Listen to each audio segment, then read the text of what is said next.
6 in the morning. Robert, 76 years old, woke up feeling completely normal. No chest pain, no shortness of breath, no warning signs, just another morning like any other. 3 hours later, his family was calling 911 in a panic. I was the cardiologist who received him in the emergency department that day. After ruling out a classic heart attack, a serious arrhythmia, a stroke, and every obvious cause, I found something that genuinely concerned me. Robert's cardiac collapse didn't originate from what he had eaten the night before. It wasn't from missing a dose of medication.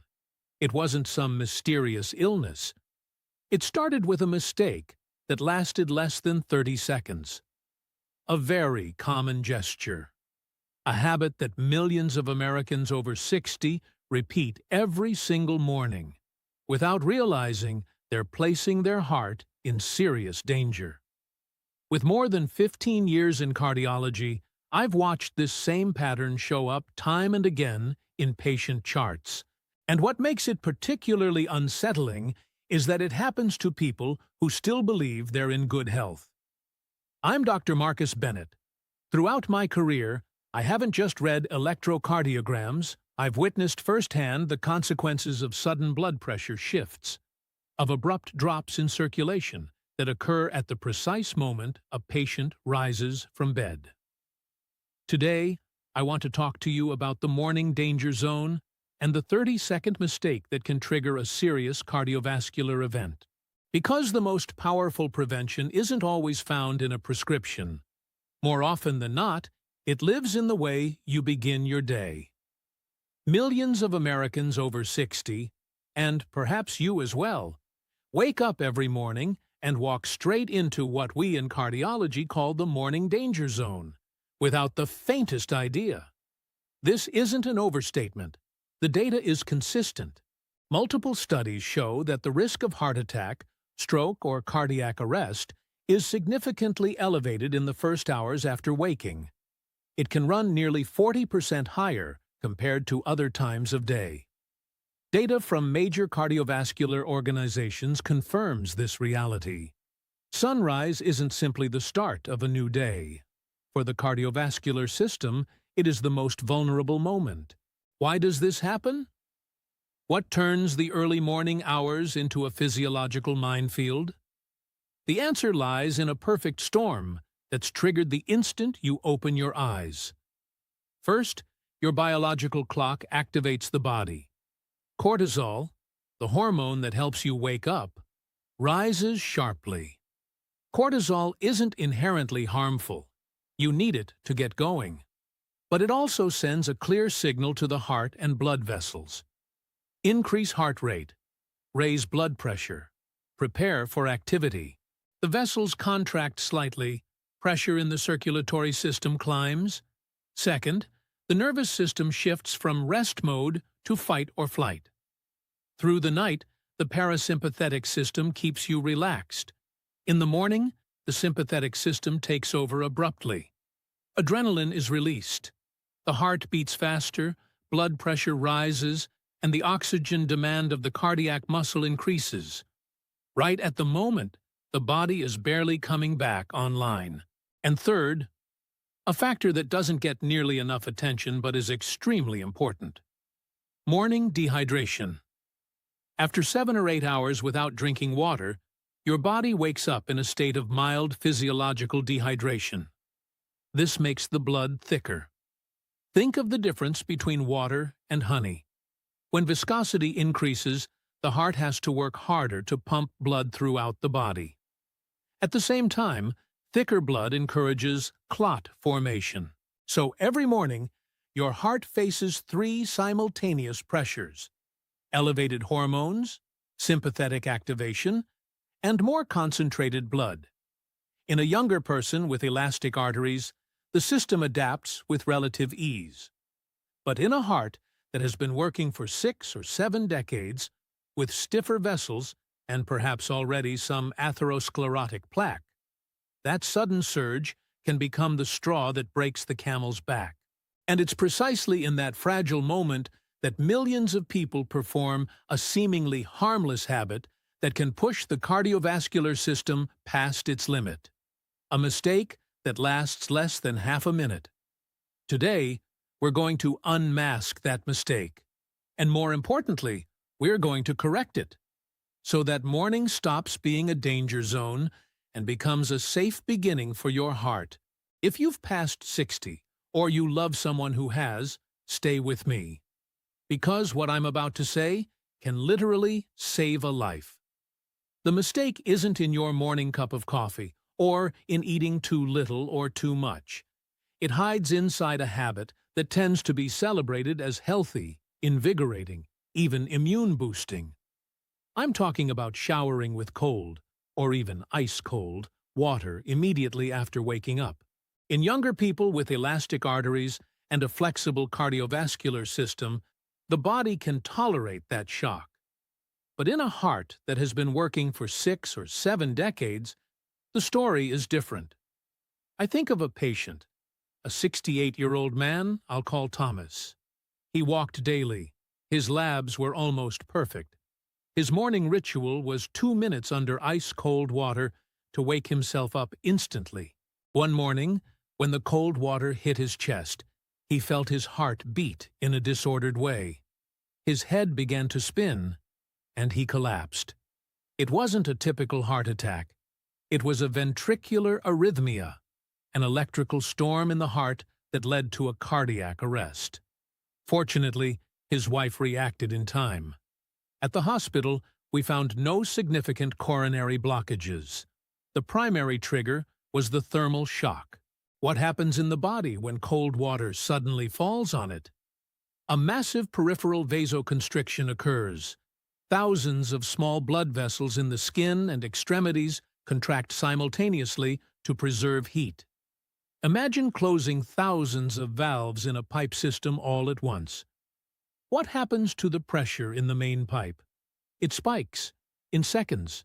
Systolic pressure can jump 20 to 30 millimeters of mercury. In someone with hypertension, the numbers can be even more alarming.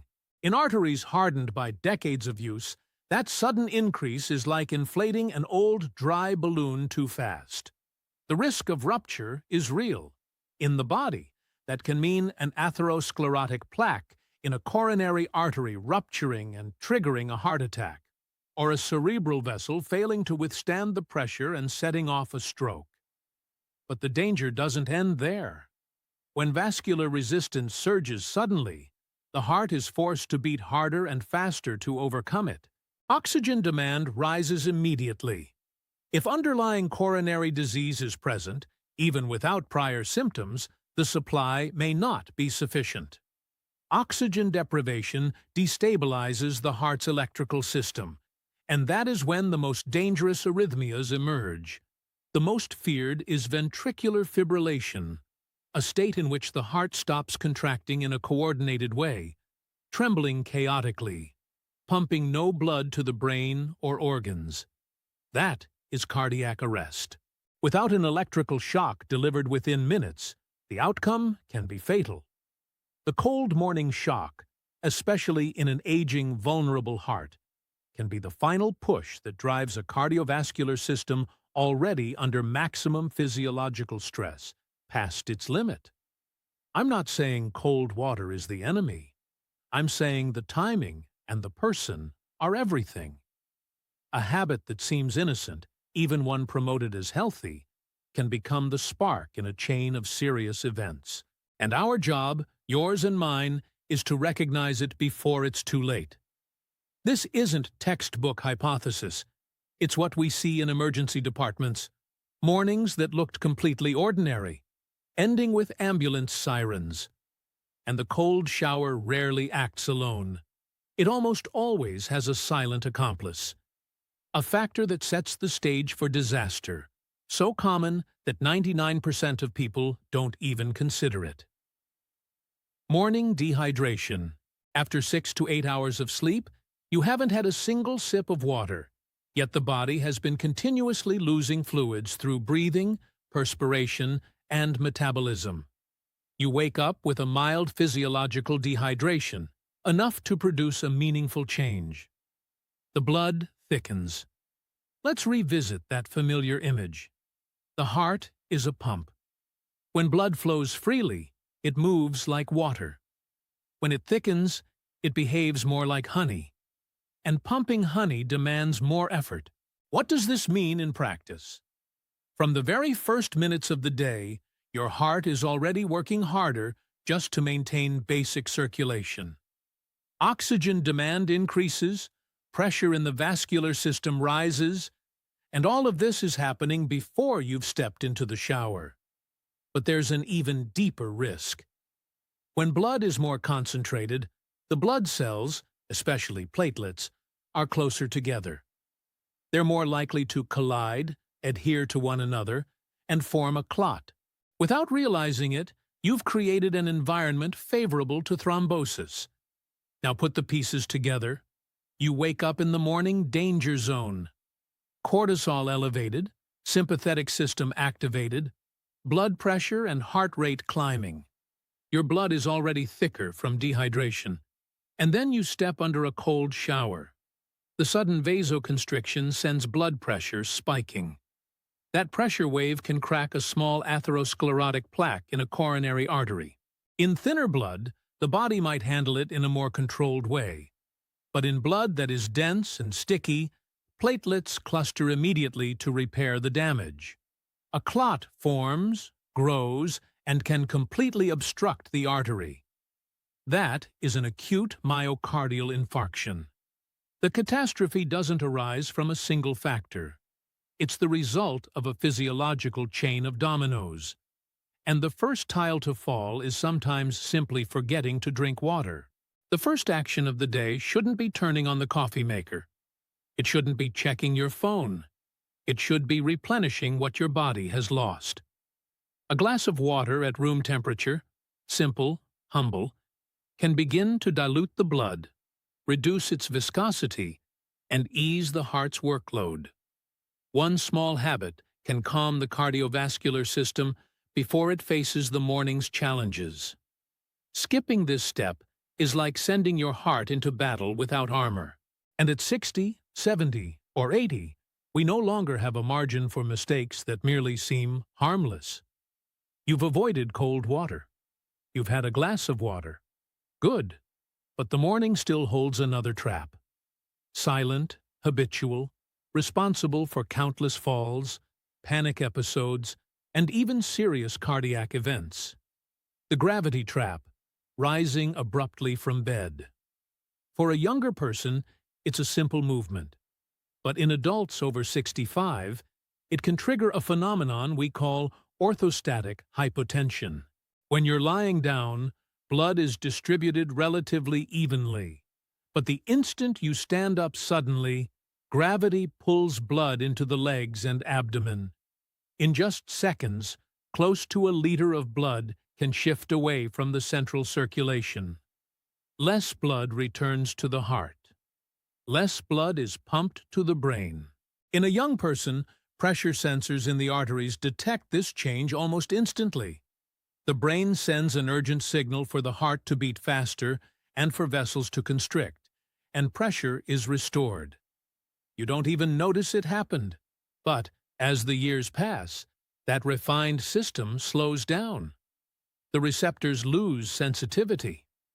The heart no longer accelerates as quickly. The compensatory response arrives a few seconds late, and those seconds are the dangerous gap. Blood pressure drops. The brain receives less oxygen transiently. You feel dizzy, vision blurs, flashes of light appear, and in more serious cases, you lose consciousness. Falls are one of the leading causes of serious injury and hospitalization in older Americans, and many begin at that seemingly harmless moment of standing up too fast. But the risk doesn't end with the fall. A head impact can cause a traumatic brain injury. A hip fracture can lead to prolonged immobility, and immobility opens the door to deep vein thrombosis, pulmonary embolism, pneumonia, and other life-threatening complications. There is also a deeper connection to the heart. When the body finally detects that pressure is falling, the sympathetic nervous system fights back. The heart begins to beat faster reflexively, sometimes very fast, and with force. A sudden tachycardia in the morning context, when cortisol is already elevated, blood may still be concentrated, and the heart has just come out of rest. That abrupt acceleration can be the last straw. Oxygen demand spikes. If underlying coronary disease is present, an imbalance between oxygen supply and demand can emerge, and from there, myocardial ischemia and dangerous arrhythmias can follow. Do you see it? The transition from lying down to standing without any pause is the third cardiovascular blow in the first minutes of the day. After the stress hormones, after the dehydration, after all the physiological changes of dawn. The morning isn't the enemy. The way we enter it is what makes the difference. Sometimes protecting the heart doesn't require complex medications. Just something very simple. Taking a few moments before putting your feet on the floor. Now I want to look inside your medicine cabinet, because sometimes the silent factor contributing to the morning storm isn't in the bathroom. It's in a pill you take every day, believing it's protecting your heart. And the reality is, it does protect your heart, but without proper monitoring, it can also create a dangerous vulnerability. I'm talking about diuretics, medications commonly used to treat hypertension, such as furosemide or hydrochlorothiazide. They're effective because they help the body eliminate excess salt and water, reduce the heart's workload, and lower blood pressure. But there's another side to the picture that doesn't always receive enough attention. By eliminating water and salt, diuretics can also carry away essential minerals. And among them is a quiet protector of cardiac rhythm: magnesium. I think of a patient I'll call Helen, 77 years old. She had been on hypertension treatment for over a decade. She came to me with palpitations and nighttime muscle cramps. She had been told these were simply signs of aging, but her electrocardiogram told a different story. Very subtle changes, nearly invisible to an untrained eye, showed electrical instability. I ordered a blood magnesium level. The result was clear: a significant deficiency. Her diuretic, though necessary, had been silently depleting a mineral crucial to cardiac rhythm stability. Why is magnesium so important? Think of the heart's electrical system as a delicate network of wiring. Magnesium is the natural insulation. It helps regulate the flow of potassium and calcium, the ions that generate the electrical impulse of every heartbeat. It prevents cardiac cells from becoming overexcited. When magnesium is deficient, those cells become abnormally sensitive. Like a wire with damaged insulation, a small spark can cause a short circuit. The consequence can be premature beats, ventricular tachycardia, and in the worst scenario, ventricular fibrillation, a direct cause of sudden cardiac arrest. Magnesium deficiency isn't rare, and it's well recognized as a contributor to sudden cardiac death. This pattern comes up more times than I can count in clinical practice. Now, take in the full picture. An older American takes diuretics for years and develops a magnesium deficiency without knowing it. The heart becomes electrically unstable. Morning arrives. Cortisol and adrenaline rise. The blood may still be thicker from dehydration. They stand up quickly. Heart rate jumps reflexively. They step under a cold shower. Blood pressure spikes. Oxygen demand surges. In a heart with a solid electrical foundation, the body may be able to manage it. But in a heart that has lost its insulation, this combination can become the perfect trigger for a rhythm catastrophe. The problem isn't the diuretic itself. The problem is the lack of follow-up. If you're on a diuretic and you experience muscle cramps, spasms, palpitations, or irregular heartbeats, don't ignore it. Speak with your doctor. Ask about checking a blood magnesium level. It's a simple test. And sometimes that simple test uncovers a risk factor that had been hiding in plain sight, right there in your medicine cabinet. We've now unmasked the 4 threats of the dawn: the cold shower's thermal shock, the morning dehydration that thickens the blood, the gravity trap of rising abruptly, and the possible silent magnesium deficiency caused by diuretics.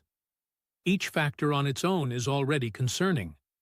But when they converge in the first minutes of the day, the moment when the body is physiologically at its most vulnerable, they form the perfect recipe for a cardiovascular event.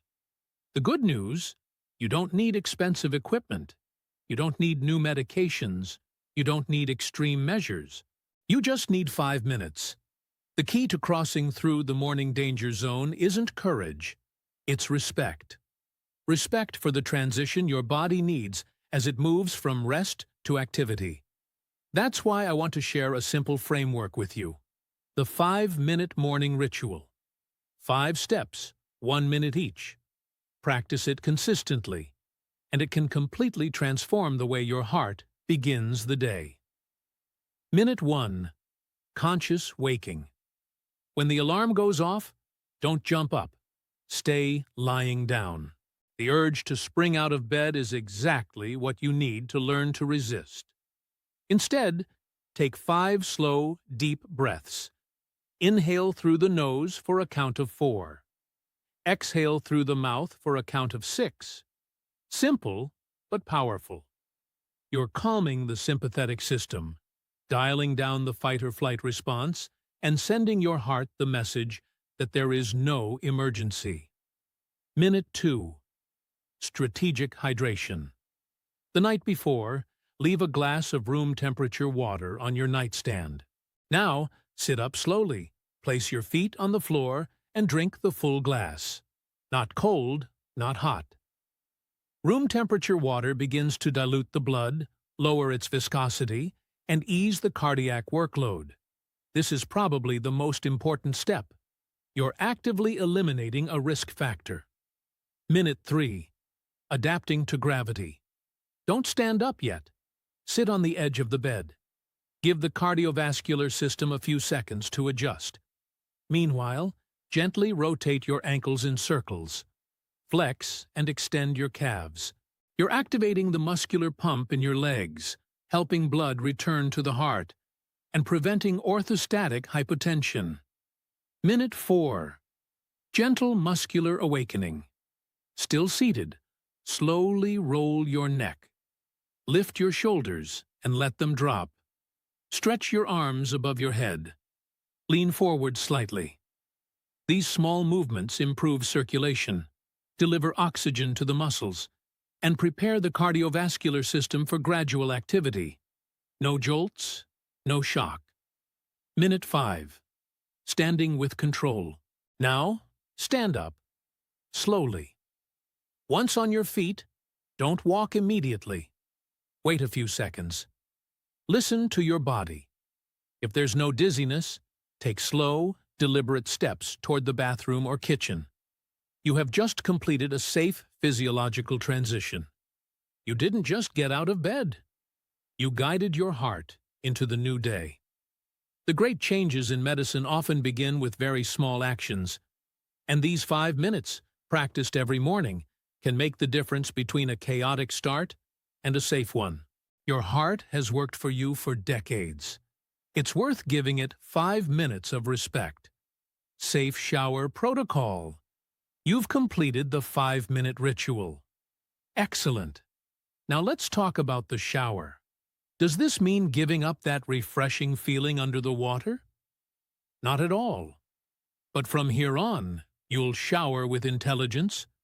No extremes, no unnecessary challenges to your heart. The key is temperature. Forget abrupt shifts from hot to cold. The ideal starting temperature is warm water, around 98 degrees, close to body temperature. At this level, you avoid thermal shock, the muscles relax, the vessels dilate slightly, and the cardiovascular system isn't stimulated abruptly. If you enjoy cooler or cold water, I won't deny it may have certain benefits, but those benefits only emerge when there is preparation and control. The golden rule is graduality and order. Start warm. Then, if you wish, lower the temperature gradually. Don't turn the knob sharply. Don't let ice-cold water fall directly onto the chest. The order of contact matters enormously. Let cold water touch your feet and legs first, then your arms. And only when you feel completely stable should you allow brief contact with the torso.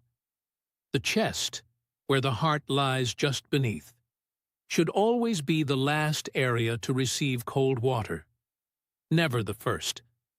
Above all, listen to your body. If you feel dizziness, chest pressure, palpitations, or irregular beats, turn off the shower immediately. Sit down on the bathroom floor to prevent a fall. Ask for help if needed. Don't try to push through it.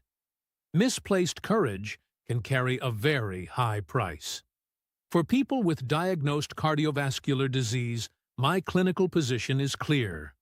Avoid cold showers. The potential risk far outweighs any theoretical benefit. Feeling refreshed is positive, but safety must always come first. Your heart doesn't need to be challenged. It needs to be protected. Long-term protection. Adjusting your morning routine is an important beginning, but cardiovascular care is a marathon, not a sprint.